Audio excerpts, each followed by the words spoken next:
Bahujan Samaj party तो पहले ही इस बात को डिक्लेयर कर चुकी है कि जो कांग्रेस है, कांग्रेस का गठबंधन का मकसद ये है कि छोटे छोटे दलों को अपने अंदर शामिल करे और फिर उन्हें खा जाए। कांग्रेस क्या करना चाहती है कि जिस राज्यों में उसकी सरकार नहीं है वहां तो समझौता करेगी, परंतु जिस राज्य में कांग्रेस की सरकार है उस राज्य में क्यों कांग्रेस समझौता नहीं करती। देखिए, आज अखिलेश को अगर इस बात की याद आई है कि बीजेपी से मिली हुई है, इसको जो भी विरोध में नजर आता है उसे बीजेपी के साथ मिला देते हैं, चाहे कांग्रेस हो बहुजन समाज पार्टी हो। लेकिन अखिलेश खुद ये भूल जाते हैं कि वो खुद और उनके लीडर जो हैं योगी जी से मिलने जाते हैं, उनका परिवार खुद योगी जी से मिलने जाता है, उनकी आस्था है बीजेपी में, उनके पिताजी की आस्था है बीजेपी में। लेकिन अगर कोई उनकी बात माने तो ठीक, नहीं माने तो वो बीजेपी की बी टीम है, चाहे वो कांग्रेस हो चाहे वो बहुजन समाज पार्टी हो। अब सवाल आया कि क्या कारण है इनकी आंखें बहुत देर में खुलती है। तो मैं आपसे एक सवाल करना चाहता हूँ, जब माननीय अखिलेश जी को बाहर निकाला था तो इनकी कोठी को धोया गया था गंगा जल से, इन्हें तब कभी ये याद नहीं आया कि जिस विचारधारा का ये पोषण कर रहे हैं वो बीजेपी की विचारधारा की बी टीम है। परंतु आज भी इनका विश्वास है। आप ये देखिए कि वो शंकराचार्य जी से भी मिलने जाते हैं, वो राजनीतिक रूप से भाजपा का भी समर्थन करते हैं, पिताजी भी बिल्कुल उनके अच्छे घनिष्ठ संबंध है भाजपा से। तो ये जो इनका जो सिस्टम है, जो भी इनकी बात माने तो ठीक है, वरना बसपा भी भाजपा की बी टीम है और कांग्रेस भी भाजपा की बी टीम है। बहुजन समाज पार्टी ये बात बोलती है कि हम साहब काशीराम जी के नक्शे कदम पे चलने वाले लोग हैं। वो साहब काशीराम जी ने अनुसूचित जाति के मामले में एक को सांपनाथ बनाया तो दूसरे को नागनाथ बनाया है। तो क्या अखिलेश यादव ने सांपनाथ और नागनाथ की थ्योरी पढ़ी है या नहीं?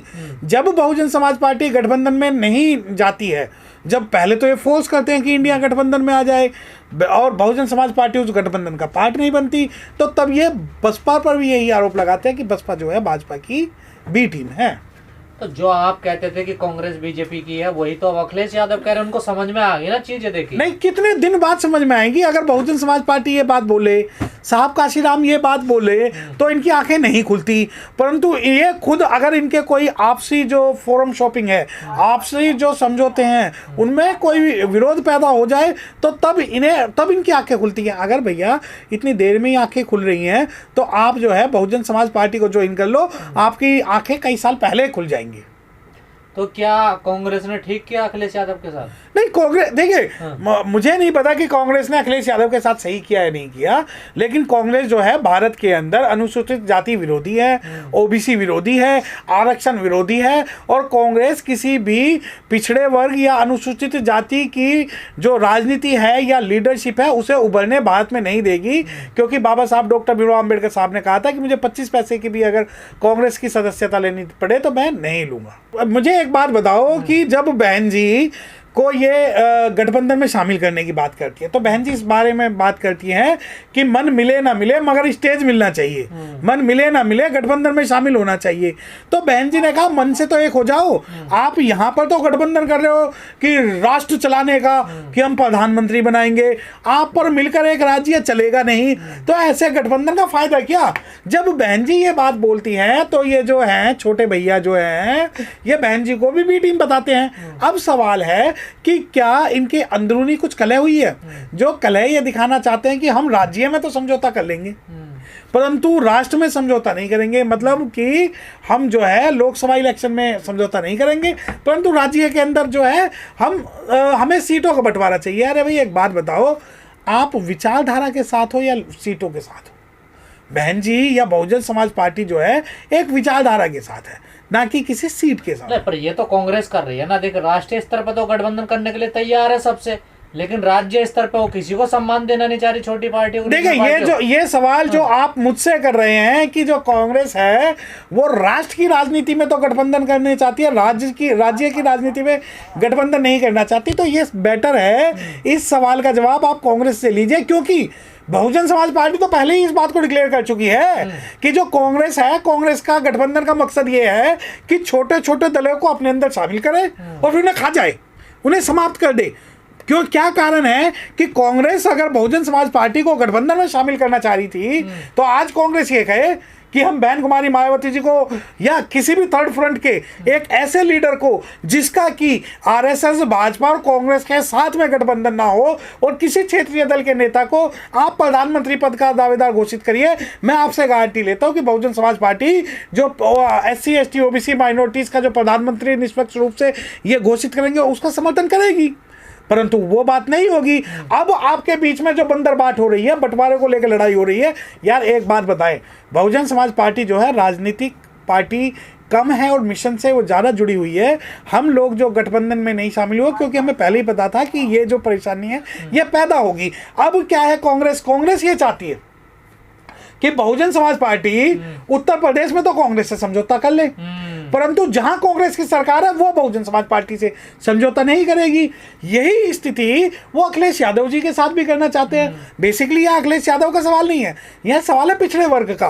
कांग्रेस क्या करना चाहती है कि जिस राज्यों में उसकी सरकार नहीं है वहां तो समझौता करेगी, परंतु जिस राज्य में कांग्रेस की सरकार है उस राज्य में क्यों कांग्रेस समझौता नहीं करती।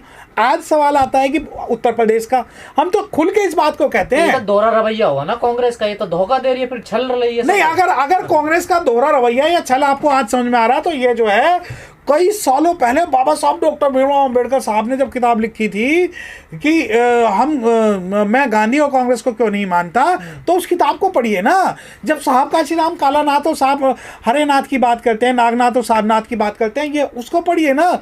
कैडर में और नॉन कैडर में यही अंतर है कि कांग्रेस का जाने का मतलब है अपने आप को, अपनी विचारधारा को खत्म करना। कांग्रेस का दिखावा, राहुल गांधी प्रियंका गांधी की जाति गणना करवाएंगे, पिछड़ों को हिस्सेदारी चाहिए, उनके सचिव नहीं है, कोई मीडिया में नहीं है, तो ये दिखावा है क्या राहुल गांधी का?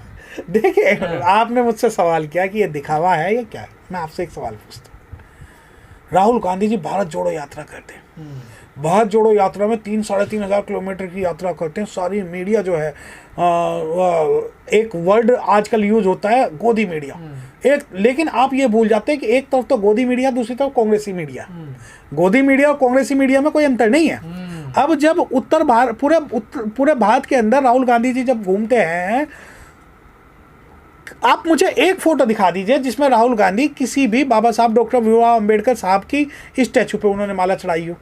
रास्ते में मंदिर मिले उन पे चले जाते हैं, मस्जिद मिली उन पे चले जाते हैं, परंतु किसी भी बौद्ध विहार में नहीं जाते, किसी भी बाबा साहब की तस्वीर में पर माला नहीं डालते।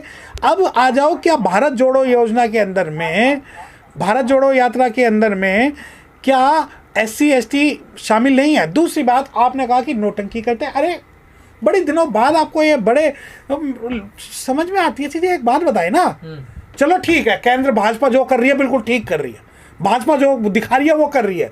भाजपा ने अपने राज्य में, अपने सरकार में एक भी SC का मुख्य सचिव नहीं बनाए, जजिस नहीं बनाए, चीफ सेक्रेटरी नहीं बनाए। तो जितने प्रदेशों में मेरा राहुल गांधी और कांग्रेस हरिजनों से एक निवेदन है कि जितने प्रदेशों में आज कांग्रेस की सरकार है उन सभी प्रदेशों के अंदर जो मुख्य सचिव है वो शेड्यूल कास्ट लगाया जाए। उस सभी प्रदेशों के अंदर जो चीफ जस्टिस बनेंगे उनकी रिकमेंडेशन शेड्यूल कास्ट में से की जाए। उनके जो शासकीय अधिवक्ता हैं, जो सॉलिसिटर जनरल ऑफ स्टेट्स है, उन सभी को शेड्यूल कास्ट बनाया जाए। उसके अलावा सभी राज्यों में बाबा साहब डॉक्टर भीमराव अम्बेडकर साहब की जो 14 अप्रैल की छुट्टी है उसे गजेटेड डिक्लेयर किया जाए। और जिस राज्य में कांग्रेस की पूर्ण बहुमत से सरकार है उन राज्यों में जातिगत जनगणना करा के रिजर्वेशन को लागू किया जाए।